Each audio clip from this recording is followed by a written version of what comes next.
আগের দিনের ভিডিওতে তোমাদের সাথে ফুল বানানোর ভিডিও শেয়ার করেছিলাম, আর আজকে দেখাবো যে প্যারেন্দি বানানোর জন্য যে চেনটা আমরা বানাবো সেটা কি করে বানিয়েছি। তো এর জন্য আমি এখানে 3mm এর হুক ইউজ করছি।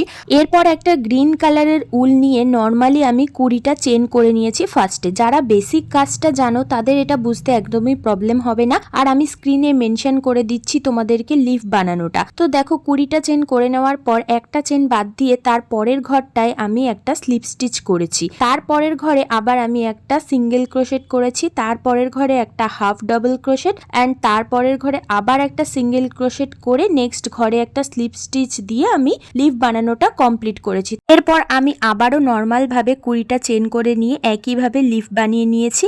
তো এক একটা চেনের মধ্যে আমি টোটাল 4টে করে লিফ বানিয়েছি। তারপর আমার প্রত্যেকটা চেন রেডি হয়ে গেছে। আমি এখানে একটা প্যারান্দি বানানোর জন্য মোট 3টে চেন বানিয়েছি এইভাবে। তো এরপরে আমি ওই 3টে চেনকে একসাথে জুড়ে নিয়েছি জাস্ট একটা গিট দিয়ে। এরপর এগুলোকে এরকম ভাবে এক জায়গায় রেখে পরপর একটা করে ফুল আমি সেট করে নেব। ফুলগুলো সেট করেছি জাস্ট একটা নর্মাল গিট দিয়ে। তোমাদের যদি গিটটা দেওয়ার পরও মনে হয় যে না একটুখানি খুলে আসতে পারে, ভয় ভয় করছে, তাহলে তোমরা সেখানে একটু হট গ্লু ইউজ করতে পারো অল্প করে। এই হচ্ছে আমার প্যারান্দিটা রেডি হয়ে গেছে। সবকটা ফুল অ্যাড করার পর কেমন লাগছে অবশ্যই কমেন্ট করে জানিও।